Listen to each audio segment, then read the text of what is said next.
How can we learn to be more at ease in our bodies so we can be more fully in the moment during sex? The one thing which would improve almost everybody's love life is to relax and be less body conscious, in particular women. But having said that, men have had a deteriorating relationship with their bodies over the last 40 years. I've been a marital therapist too. So I suppose everyone would benefit from this particular edition of The Meaningful Life. So I'm delighted to present psychosexual relationship therapist Kate Moyle to this classic episode of the programme. We are creatures of desire. What we most desire is meaning. What makes us suffer most is a lack of meaning. The Meaningful Life with Andrew G. Marshall. Marital therapist, author, and communications trainer Andrew G. Marshall invites guests from all walks of life to discuss what makes life meaningful. Hello, I'm Andrew G. Marshall. Welcome to The Meaningful Life. My witness this week is Kate Moyle, who's a psychosexual and relationship therapist. You might have seen her on the BBC Three TV series Sex on the Couch. Like me, she trained with Relate, the UK's largest couple counselling service, and is a member of COSRAT, the College of Sexual and Relationship Therapists. She also has a podcast, the Sexual Wellness Podcast, which has a new season where I'll be guesting. But on this time round, she's a guest on my programme, and our topic today is body image.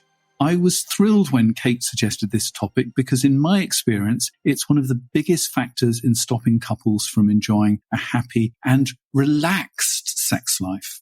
In 2014, the British Social Attitudes Survey found that only 63% of 18 to 34-year-old women and 57% of 35 to 49-year-old women were satisfied with their bodies.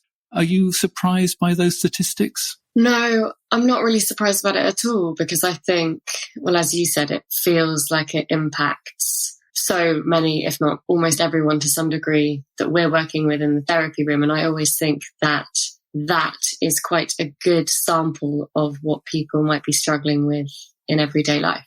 To be perfectly honest, I was surprised it was so few because I think when you really drill down, I've always thought I'm quite relaxed about my body image. But, you know, if you push down really hard, I'm sort of beginning to go a bit flabby under the arms and things like that. And I mean, one half of me sort of thinks, oh, for goodness sake, Andrew, grow up. But another part of me doesn't want to listen to that. And it is difficult. I wonder what you see in your practice.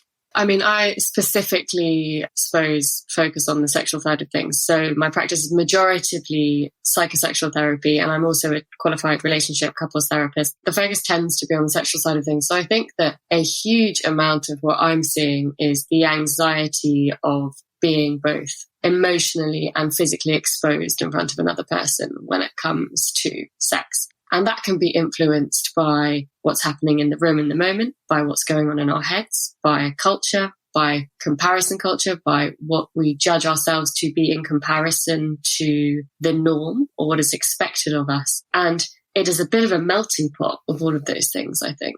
But how does body image exactly impact on the kind of sex we're having? Give me some sort of practical ways it impacts. So a practical way may be if we are feeling self-conscious, that we are then distracted.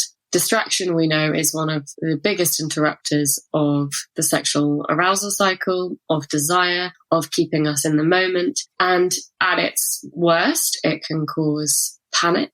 It can cause high anxiety, performance anxiety, sexual dysfunction. And really, we can see a wide reach of the impact. So some people might experience something called spectatoring, which is basically where they are kind of having a sexual experience, but it's almost like they're outside of themselves looking in. They can feel completely kind of disjointed from their body. So they aren't able to feel connected to what's happening. They feel unable to let go with their partners. So that might mean that they are unable to experience pleasure fully or reach orgasm. There might be an impact on sexual functioning, which is actually their body isn't working in the way that they want it to be. They aren't able to achieve normal sexual functioning. So whether that might be ejaculation, maintaining or achieving an orgasm for women, relaxing the pelvic floor muscles enough to have successful or pleasurable or enjoyable, comfortable penetration, lubrication, a huge range of things. But those, I suppose, are the practicals that we might see that are more obvious. Aside from that, also, we know that people can have psychologically and emotionally things going on that they might not show a partner, that they might not physically display, but is something, an internal process that they are experiencing. I remember one client who was a woman of a certain age, and she was beginning to get a bit of a moustache, and she didn't want her husband to kiss her in case he actually felt that. And can you imagine the impact that would have on a relationship? Absolutely, because when we feel anxious about something, our most natural response is to avoid.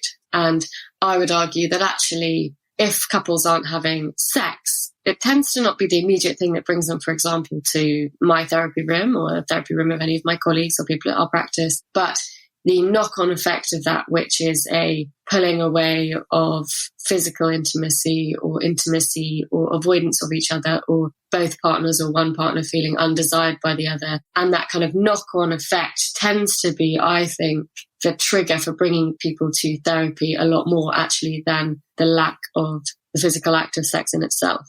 I often, when I'm sort of going deep into something with a couple, you often find that sort of moment where people say, well, when this happened, when I actually stopped allowing you to come into the bathroom when I was having a shower, that was probably the moment when we should have actually talked about it and we should have actually got help, not 5 years later after an affair or something like that. It's often a sort of an early warning sign, isn't it? Well, when we become self-conscious, we become uncomfortable to a degree. And a lot of couples describe that, or it might be postnatally or during infertility or after an injury or after an illness or after a cancer treatment or a medical treatment. So after a change, quite a lot of time, we might not necessarily be physically showing a change or an alteration, but we might feel differently. And that self-consciousness can even come about from that. Even if our partner reassures us, even if our partner says, I love your body, it doesn't matter. Yes, it's changed, but I don't mind. There's so much more to you than what is just physically there. If we feel that way, that can mean that we start to manipulate our behavior in order to manage our feelings. For example, I won't have sex in this position because you might see my stomach roll, sort of kind of thing. And how can you enjoy sex if you're forever trying to manipulate your body into a position where you feel it doesn't look bad? I mean, that is so sad, isn't it? It's really difficult. And, there are practical things we can do, talking to people about if they want to wear certain items of clothing or to change the lighting or to have something like music, which helps them to relax. There are things that we can do, sensual cues that we can mix up, but fundamentally, the best sexual experiences people have are when they are comfortable and confident and relaxed. And it's kind of goes beyond just the way that we look at ourselves. It's the way that we look at ourselves through the eyes of our partners. And what we do is we make assumptions. And those assumptions, it might not actually be our partner's perspective, but we assume it is our partner's perspective because we think, okay, well, what they expect me to look like is X, or who they expect me to look like is X. And that is often most reflected back to us from the media.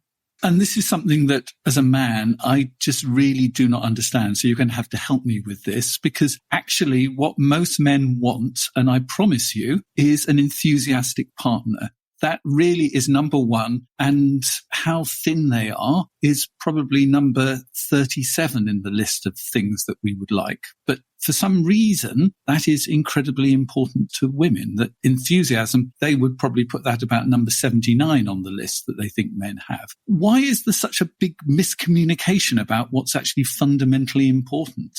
I mean, I think historically, women have been, and we see that youth and beauty are prioritized by a lot of big publications, by the way that things are advertised, by the way that images are presented to us. But I think that a lot of the time there has been a lot of judgment around how women appear or how women look or how women should look. And that can be incredibly difficult to not internalize. And it's not just women. I mean, I work with a huge amount of young men who are really, really struggling with how they believe they are expected to be and to perform and what their bodies should be like, what they should sexually be like, what their penises should be like. And there is just this huge kind of pressure. But actually, one of the things we see when people build connections is that the physical side of things or attraction goes way beyond just the shop front, so to speak, that we see that there is much more going on. But we have to, I suppose, trust people to also believe that. And we have something called the halo effect, which is where we see that people that are considered attractive. Now, again, we have a problem here because attractive or beautiful or aesthetic is a subjective experience. We know that. But we see that people that are considered objectively attractive, say, whether it's models or things like that, that it's perceived that they get further or that they might be more desirable or more likable. And I think it's incredibly difficult because as humans, again, what we always want to do is fit into the norm or fit into what is expected. And if we consider ourselves to lie outside of that, then that can create a real conflict for us. Now, obviously, what we see is that self-confidence is not necessarily aligned with exactly how we look. And actually, what we talk about when we talk about body confidence a lot, it's not necessarily how we look, it's how we feel. But we are receiving messages all the time that how we look is important. We should change how we look. It should be manipulated. We should be aiming to look a certain way. I mean, we just have to look at the marketing of products, particularly aimed at women. For example, the feminine hygiene industry telling us that our vulvas should smell a certain way or our bodies should smell a certain way or shouldn't smell a certain way. And how that, if women or girls from a really young age are exposed to that kind of material, then of course that's going to change what they think they should be like. So this isn't just aesthetics. It goes much further than that. So give us a little bit of an insight. Can you remember the age you were when you suddenly realised that your body wasn't just something to climb trees and to chase friends around the playground and had all these other expectations on it?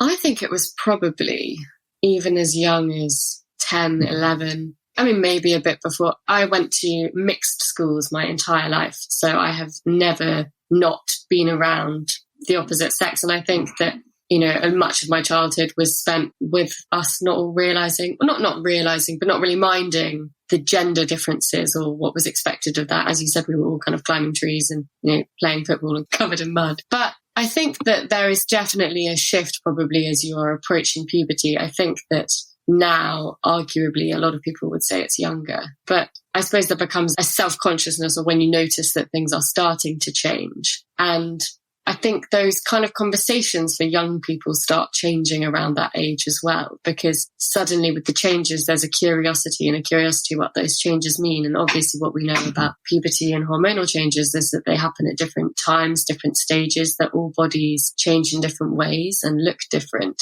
But when we are younger, I think a lot of people feel that they just want to look the same. And I think around that age is when you start to differentiate more. And so how was that transition for you? I think it's always been okay for me. I'm an incredibly small person. I'm only about 5 foot tall. And so I think I'd kind of got used to being a little bit of an outlier ever since a young age. But I was also really lucky that I was raised and the people around me and friends, we were all valued by different things rather than just aesthetics, rather than just how we looked, how we were doing or what we were good at or what we liked. And I think I had a very all-rounded approach to everything, I suppose. And actually that was reflected back to me a lot. And as a friendship group, we were probably all quite diverse in what we were good at, bad at, liked, didn't like. And so the difference was almost as celebrated as the similarity. Because I always find that a woman's relationship with her body is only as good as her mother's relationship was with her body. Do you find that too? I think that's definitely a theme. I mean, personally for me, I was taught growing up that bodies were just bodies and that's how they were. And there wasn't really that much attention. Like there was never a set of weighing scales in my house, for example. I cannot even remember the last time that was something that even crossed my mind apart from, for a medical examination. It was not something that was really even there as the conversation because it was considered not important. And I think as parents, and now as a parent myself, I think one of the things that we talk about a lot is modelling. What kind of things do we want to model for our children? What things do we want to show is important or not important? And that messaging kind of is quite wound into a lot of stuff in our life and growing up. But I think that I was just always brought up to be like, well, a body's a body and it does what it's meant to do. And you should be grateful for the fact that it's working in the way it's meant to and doing everything that should, and you should enjoy it.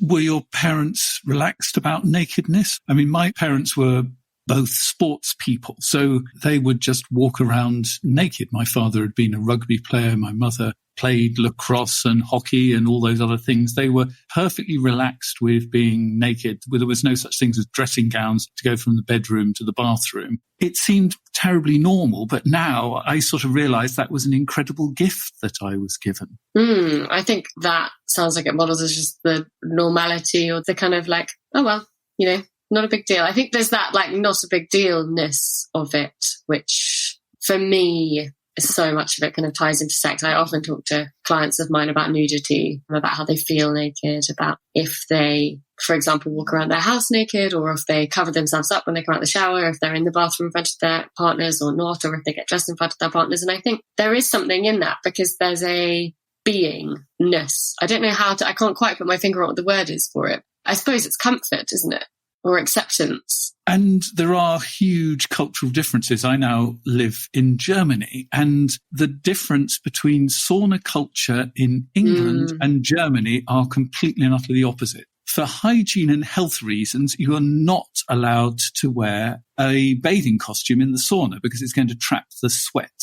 In the UK, it's the complete and utter opposite. You must wear something in the sauna because otherwise your genitals are going to drip nasty, horrible things all over the place. Once on a holiday, someone German in the sauna described it as a textile-free zone. And I still remember it to this day. I loved it. It's like such a good way of describing it. The other thing I always tell my clients, and they just can't believe this, but here in Germany, you could go to a workshop. I went to one where the announcement went that this was a clothes optional space. Now, if you're going to do something like that in England, you do this on like day 3 and you have an undressing ritual and you're really building up to this. Here in this workshop, people started taking their clothes off straight away and he said, not yet. So in Germany, you have to stop people taking their clothes off. In England, you have to sort of coax them for about 3 weeks before they'll even take their vest off, sort of kind of thing. Why do you think that is? Why do you think there is such a big difference? Well, particularly in the east of Germany, they had very much a culture of nudism. And I'm in Berlin, there's lakes all around Berlin, and most of them will have a section where people are naked. And once you've actually got over it, it is absolutely wonderful because you see all shapes and sizes. Whereas in England, the only naked bodies you see are models who've been airbrushed or pornography. You don't actually see what I'd call regular bodies. And regular bodies come in all shapes and sizes. And within about 5 minutes, you don't really start noticing the differences. But it is wonderfully liberating. And how's about this for the world's most embarrassing experience? I was taken by my in-laws for a sauna day. And this was a particularly chic sauna where there were 7 or 8 different kinds of saunas. There was an experience that we ended up doing where you had to be naked and cover each other in special types of mud to purify. The Germans are naked with their in-laws. Can you imagine anything more embarrassing? But I did it. And, the world did not end. Yeah, I think that is something that is incredibly important, that actually nudity is okay. And, I've worked with people who think that either you're parading around or you're hiding away. And just that sort of idea where this client was at a conference with another female friend, and they always shared a hotel at this conference to save money. And each of them would go into the bathroom and change privately. And I said, well, what would it be like if you actually both changed in the room. And so my client did that, and it started a conversation that was just so wonderful for her with her friend about how they felt about their bodies, and they were able to sort of come clean in a very sort of relaxed sort of kind of way that actually allowed them both to feel better. But somehow, even amongst friends, and you're sharing the same room, you have to go into the bathroom to actually change. It seems very sad, really, doesn't it? I guess for me, the word that just keeps coming up as you're talking is shame. And it's like the shame of, is it the shame of being ourselves? I don't know. It's like the shame of someone seeing us, or the shame of us being exposed, or the shame of being vulnerable. Yeah, exactly. And that exposedness, that being seen for kind of how we are, is really scary for people. But I think that there is an inextricable link that people have between nudity and assuming sex or assuming something sexual. And yes, obviously there is a link between them. We see that, the majority of people have sex unclothed. But for me as a psychosexual therapist, a lot of the time when I'm working with people, we're looking at how sex is at one end of the scale, and what they might have done is pulled away from everything that might potentially lead to sex, and that might include nudity. So putting on clothes is creating barriers. Putting on clothes is creating protection, because sex is something that has become linked with fear, anxiety, stress, negativity. And there's just something in like what you're saying that sounds so liberating about where you are. You're saying there is no shame in walking around naked in a sauna on a beach by the lakes, and that feels, to me at least, like a much more positive way of being. So if people are thinking, my body image is a little bit skewed, what advice would you give? One of the things that I would think about is, where did you get your messages about body image from? And our narratives, our internal narratives, are a lot of the time invisibly inherited, absorbed, integrated, whatever word you want to use. We pick up a lot of messages and narratives, both consciously and unconsciously. And it might be something like, as you said, that our parents walked from the bathroom to the bedroom with no clothes on. And we're like, oh, okay, well, that's what happens at home in my context, so that must be okay. And the opposite might be true. For example, if we never saw anyone unclothed, or it was very kind of secretive or private, we're like, okay, well, that must be okay. Because particularly as children, we can only make sense of what we're seeing and what we're experiencing, unless it gets corrected or changed at a later date, or unless, our parents say to us, do you know what, that's what we do at home, but it's not what everybody does everywhere. That's just what works for us. So I think that starting to think about that, also one of the things that I say when thinking about this is think about the changes, enormous changes, particularly that have happened in different generations. We've seen huge shifts. So what might have felt protective or productive or helpful or the norm in one generation might not have been for the next one, but that translation or that change or that shift might not have carried through. So we might need to then update our own narratives or blueprints, or at least think about them and think about if they're still serving us.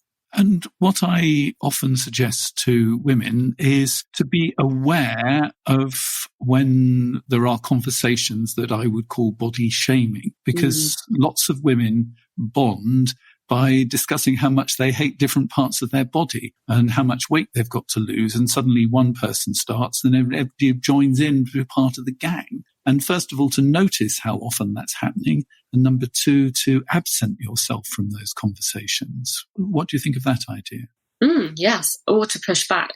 We don't have to agree with those things. And I think a lot of it is how we have been socialized or taught to be. I think a lot of it is comparison culture. I think a lot of it is, I don't know how to correctly phrase this, but a lot of it has been about, okay, well, this is how we are valued. This is how we should value ourselves, and this is how we should value others. And we have the potential to change that. And I think one of the things that social media, particularly Instagram, has done is, yes, there is a lot of negatives and a lot of comparison culture and a lot of looking at perfect bodies, but there is also a lot of people really pushing back. The body positivity movement is embracing diversity, whether it's body size, body color, body function, disability, ability, ethnicity, what we're seeing is this huge wave of particularly women, but some men saying, this is my body, this is how it is, and I love it.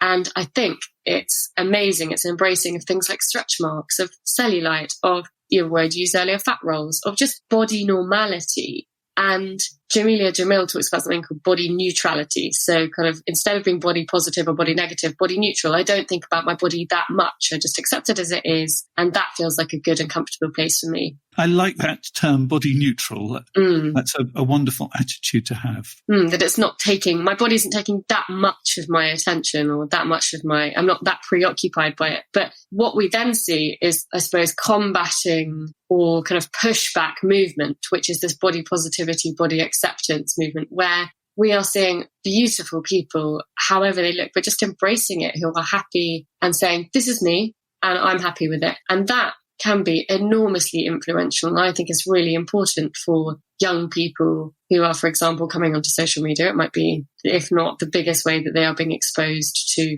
worldwide information or culture in itself, that they can see that and that it is embraced and that people are celebrating it. And for me, that is really, really cool. There's a phrase I heard recently, which I think is just wonderful, so I'm going to share it with you today. And that is, your body is not an excuse, or my body is not an excuse.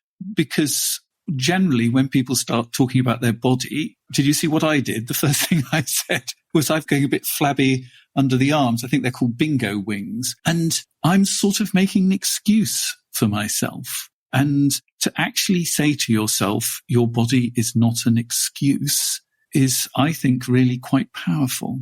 What do you think?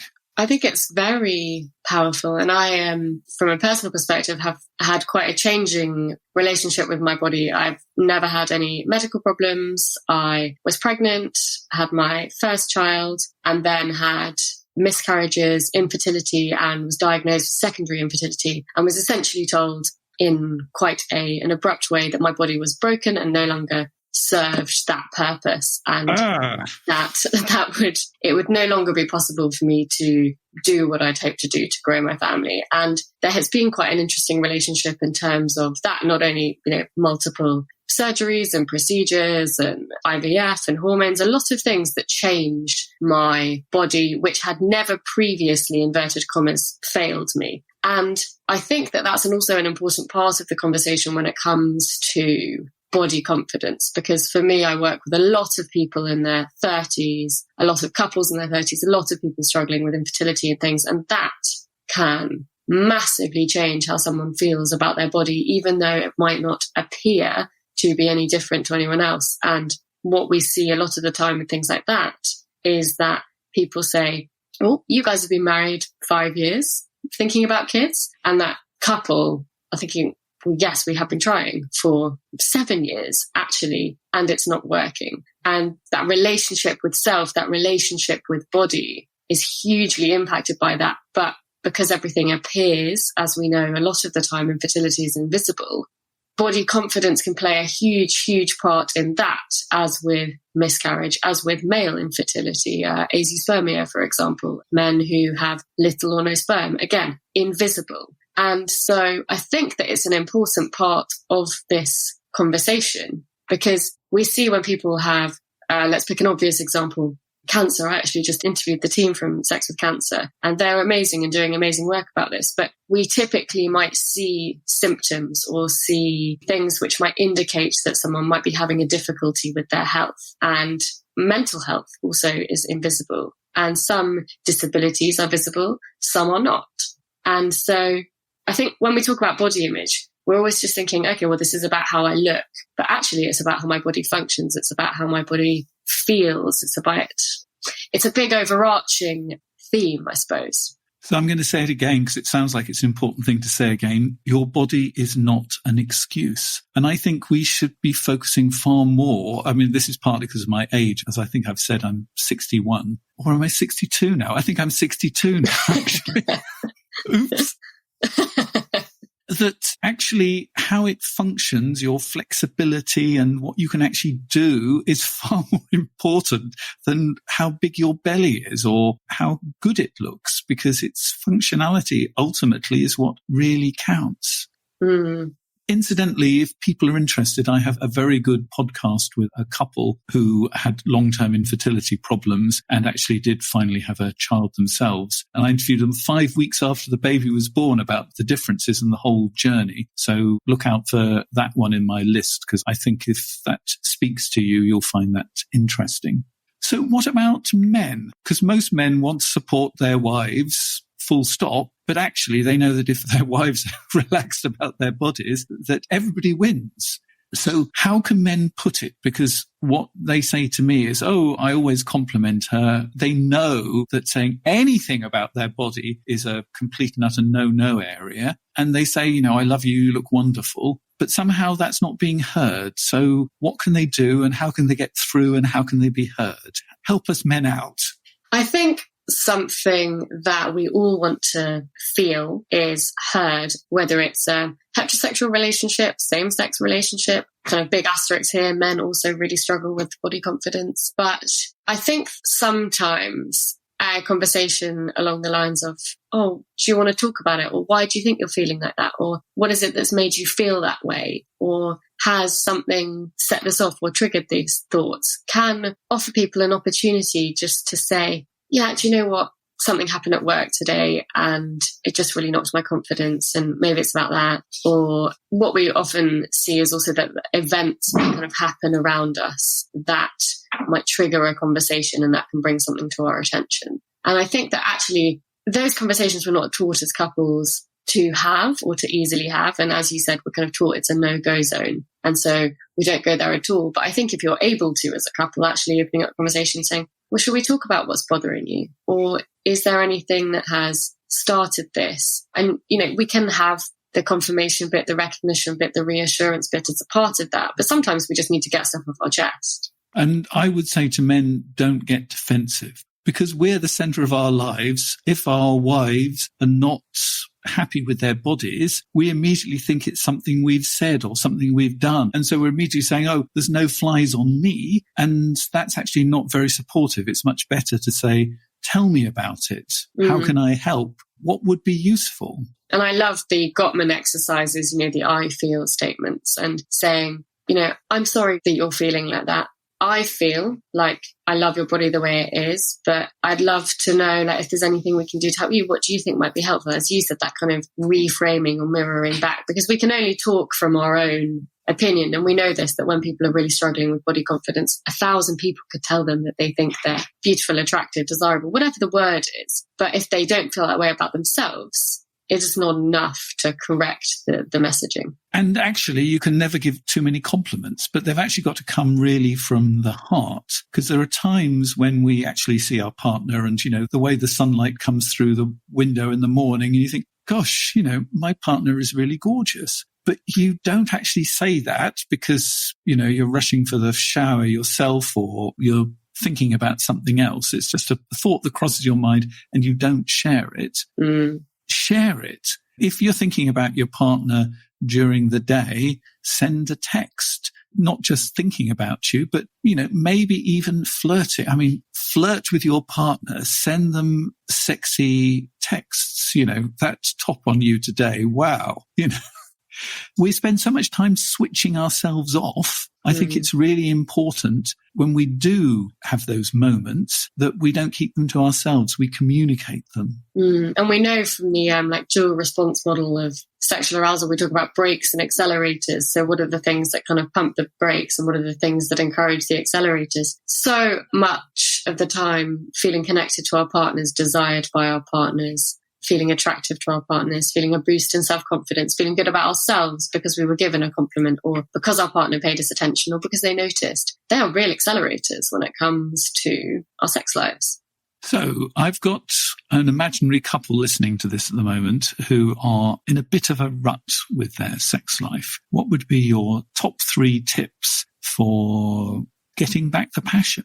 I think one of the biggest tips, and it's something that every sex and relationships kind of expert or person working in the space would say, is communication. I think the hardest thing to do so often is to communicate. I think that is the bridge for tackling anything to do with this. But the irony being, often the hardest person to talk to about these things is the person that we're having sex with. And I would suggest having that conversation, using the I statements, doing it at a time outside of sex, outside of the bedroom. So not kind of in the moment, but actually having a conversation about like what's not working here, or what should we do differently, or what would we like to explore.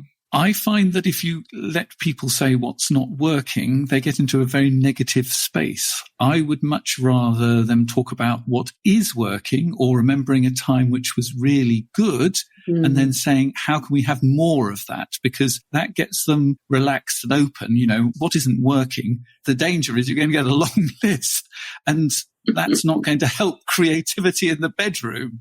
No, I completely agree with you. So I call it positive inquiry. If anything negative comes up, you say, thank you, that's really useful. It's useful to know, I don't know, hygiene is a problem. We'll talk about that later. But, you know, what is it? You said that you liked A. Let's talk a bit more about that. And what you'd like, I think, is really important to actually think about. What is it that you like? That's quite a difficult thing to answer, really, because we're told that's selfish to talk about what I like. And also, it's not encouraged, is it, in any way? So it's not just we're told that it's selfish, but we're not really encouraged to explore sexuality. There's an irony in the fact that we are told not to kind of think about sex, have sex, do sex, anything before the age of 16, which is the legal age of consent, at least in the UK. And then suddenly you turn 16 and it's totally allowed, and you should know exactly what you're doing, be an expert, ask no questions, and you should be a pro. I mean, like, how does that set us up for the rest of our sex lives? I do not know. Well, it doesn't, because we see that there is a huge struggle with sex in general. That in itself is very problematic for me, but we carry all of that stuff with us. So your number one tip is communicate. What would be the second thing that you would do? The second thing I would do is explore kind of different types of touch on your own, and then you can show them to your partner. And I think a big part of body confidence is about body education. You know, we're most scared or afraid or anxious about or avoidant of what we don't know. And so I often talk to people about kind of sex education or body education being self-education, which is just exploring your body head to toe. Different types of touch, whether it's in bed or in the shower. You know, we're not just talking about masturbation and self-pleasure here. We're talking about body exploration, getting to know your body, body familiarity. Because for some people, what they might find most erotic about being touched is like down the back of their neck or down the side of their neck, or they really don't feel comfortable, for example, with hands on their stomach. And so they can then say to their partner, okay, well, do you know what I've realized that makes me feel a bit uncomfortable is if you have your hands on my stomach. So could we try and avoid that? Because then I'll be able to feel a bit more relaxed if we set that as a ground rule. Different pressures of touch, types of touch as well. And I think, again, it's something we're not encouraged to do. We can start to do that ourselves, and then we can take that into our relationship. And the third thing? And the third thing, prioritize it, you know, make time. I think modern life especially, but we just, again, expect, this is a big problem with the sexual messaging, we just expect sex and relationships to work. And when they don't, we just think, oh my God, what is wrong with me? Like, what, I am broken. This is a problem. Our relationship isn't working. Maybe we're not right together. I mean, all of these spiraling thoughts. And these things don't change themselves. Nothing else in life changes. If we're unhappy with our job, we don't just stay there and wait for another job to come along. We have to go and get it. If we want to be fitter, we have to exercise more. If we want to learn to cook, we have to start exploring different recipes or buying different things, or we want to learn a skill. I mean, we do it naturally with everything else in life apart from sex and relationships. And would you like to hear my top implement that will improve a couple's sex life if they have children? Yes, please. It is a lock on the bedroom door. And I can't tell you how controversial that is, because the thought is that parents have to be available 24/7 for their children, and a lock on the door is wrong. You know, I've had couples that say to me, but what if the house is burning down? I said, your children can shout fire. You know, you can be off for a while. You can lock the door. You can say, this is our private space and our private time. And that is a way of prioritizing your sex life. Get a lock on your bedroom door. And I wonder how many people have one. Not very many. I would say. No, I don't think either. The Meaningful Life with Andrew G. Marshall. Please follow us on Twitter, like us on Facebook, and visit our website, andrewgmarshall.com/podcast, where you can join our supporters club and unlock bonus material and other benefits.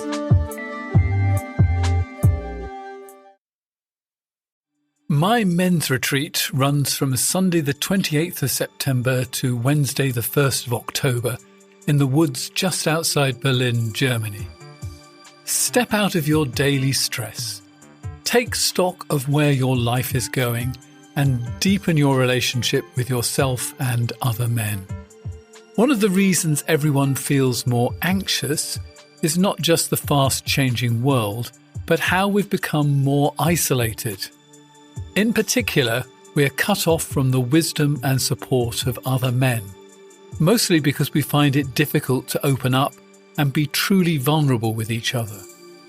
In my 4-day workshop with a group of like-minded men, we can focus on what it means to be a man today and how we can support our sons to become balanced men. It will be a truly transformative experience, and I would like to share it with you. You can find out more about the beautiful location, the seminar house itself, and the costs on my website, andrewgmarshall.com. Click on the button Men's Retreat. Do it now because we've almost filled half the places. Thanks for calling Discover. This is Nia. Hi, Nia. It's Jennifer. Did you know that Discover automatically doubles all the cash back you've earned at the end of your first year? Yeah, I work here. Okay. I was just double checking. Get it? Because Discover automatically doubles all the cash back you've earned at the end of your first year? Oh, you get me, Nia. You could say that I double get you. I guess we've taken it too far. You earn, we match. Discover Cashback Match. See terms at discover.com/creditcard.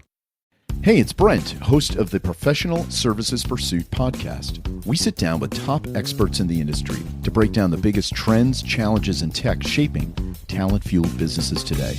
Want to stay ahead and get inspired? Subscribe now on your favorite podcast platform or at cantata.com/podcast.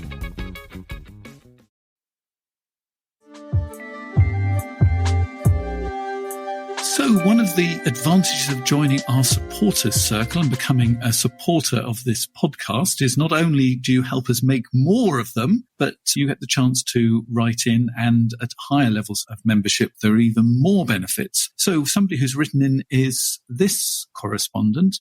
My problem is that my husband used to go down on me the first few months we dated, and it was great. But then I got pregnant and he said he felt weird doing it because I was pregnant. But it's been 2 years since our daughter was born and he still won't go down on me. I hate this because he demands I go down on him, and if I refuse it, it causes a huge fight. I mean, like a really ugly fight. And I want to keep peace because my daughter ends up suffering from our fighting. What's more is that we do almost everything he wants in bed that I don't like at all, and has the nerve to ask me for more things I don't want to do. I don't like giving head to someone who doesn't return the favour. He wants to do anal and says, you'll like it. You just have to try it and you'll see. This literally makes me cry just thinking about how screwed up our sex life is. I'm on the brink of having an affair. I used to have a sex drive which was high, and now I don't even want to be near him. P.S. I feel nothing during intercourse with him, so I'm literally just left with my hand if I want any type of orgasm. Oh dear. Any help, please? I think it's an example of habits or patterns that we see couples get into quite a lot.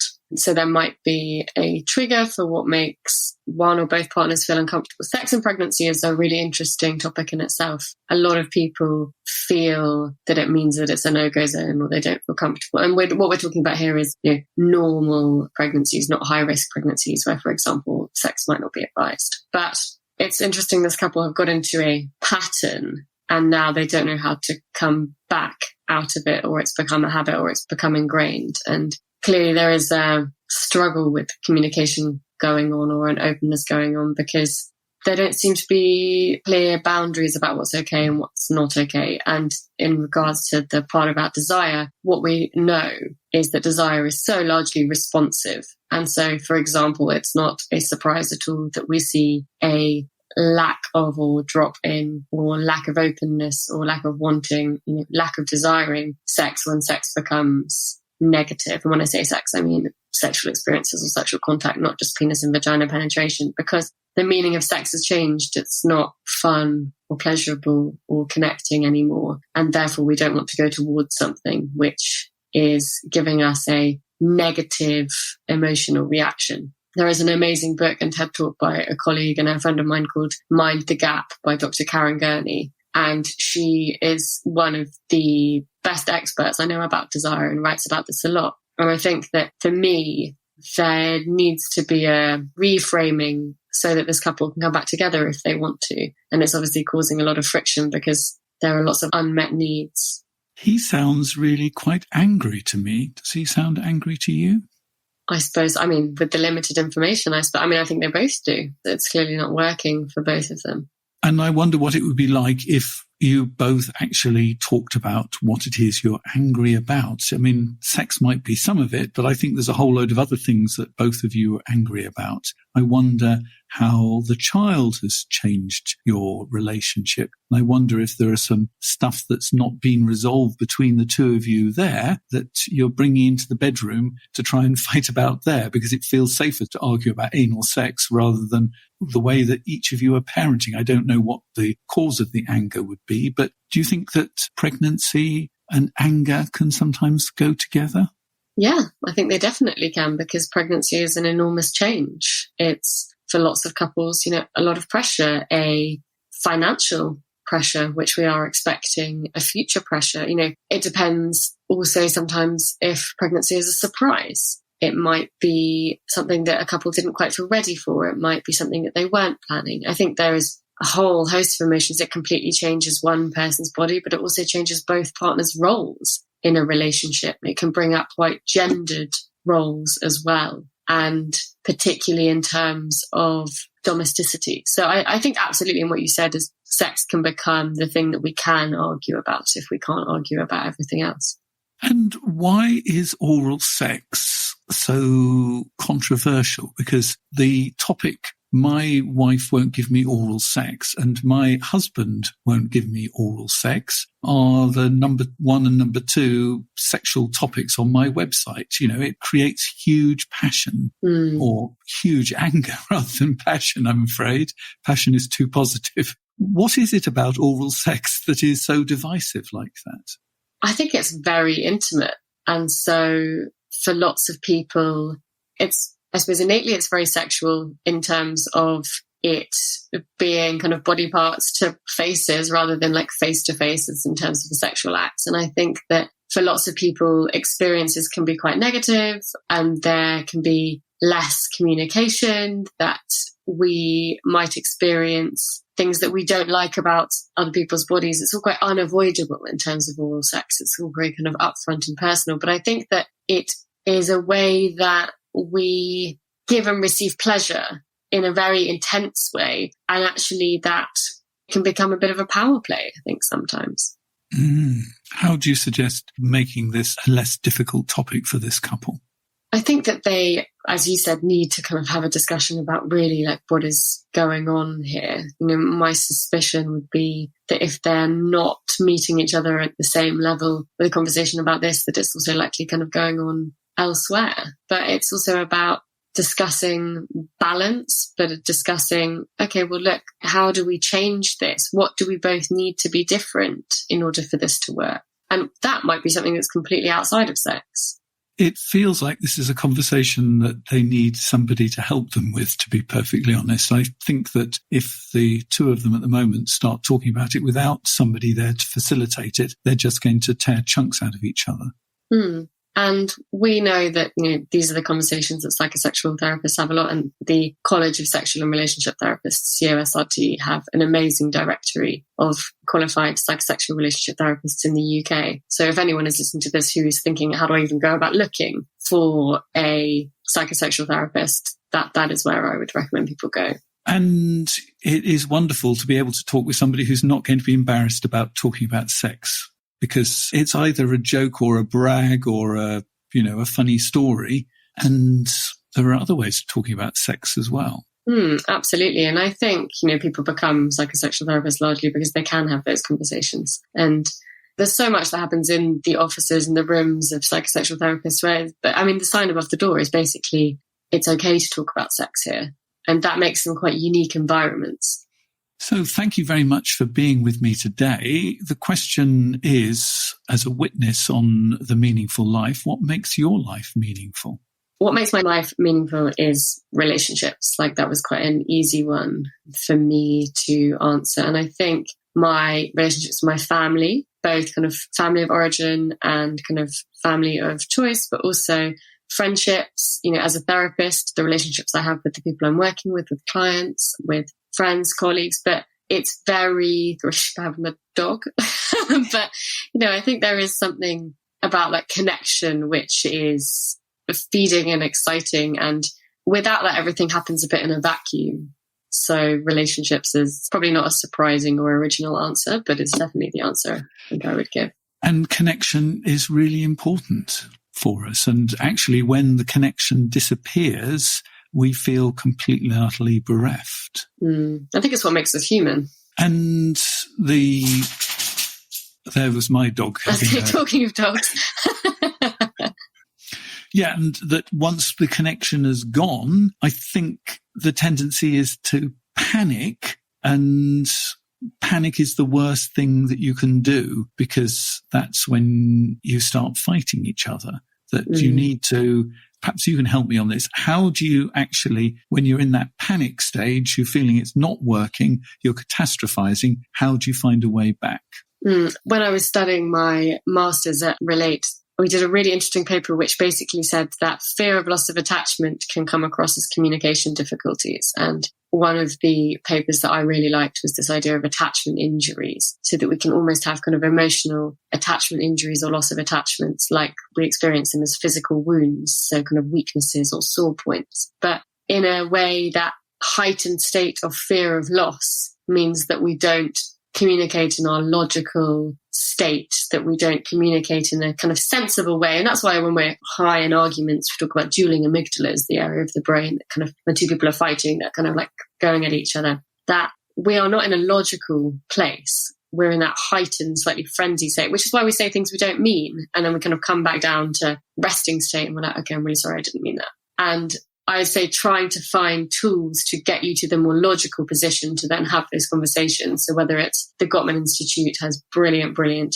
advice, Instagrams, blogs, worksheets. I'm often referred to them. The School of Life is another one that I really like. They have things like card sets for couples where there's 100 questions about relationships. So using prompts to start, because often the anxiety for couples is like, how do we start this? We don't know where it's going to go. Is it worth upsetting the status quo if we don't know how this will go? So maybe we should just stay put, even if it's not really working. Have a look at my book, Can We Start Again? I've got 50 questions to fall back in love to. And perfect. These are questions, they start really quite easily, they build up, and you reveal more and more about yourself, because actually often a lack of connection is a lack of vulnerability. And so if you can be vulnerable, if you can get past the fear and the anger, that's the way to rebuild a connection. Thank you very much for joining me today, Kate. This isn't the end of the conversation, because if you are a member of our supporters circle, you can find out the 3 things that deep down Kate knows to be true. But for the meantime, thank you very much. You've been listening to The Meaningful Life with Andrew G. Marshall. You can follow Andrew on Twitter, like him on Facebook, and please leave a review wherever you consume your podcasts. Making, editing, and distributing The Meaningful Life comes with substantial costs, and we'd like to ask for your help. Visit our website, andrewgmarshall.com/podcast, where you can join our supporters club and unlock bonus material for every program, send in a letter to be discussed by Andrew and his guests, and join a community of other people seeking to make their life meaningful. At the gold level, you get even more benefits. Production of The Meaningful Life with Andrew G. Marshall is by Michael Dooney. Social media by Madeleine Healy. Sound engineering and theme tune by Sebastian de la Luz Mendoza. And I'm Susie Colick. Please tell your friends and spread the word. Thank you.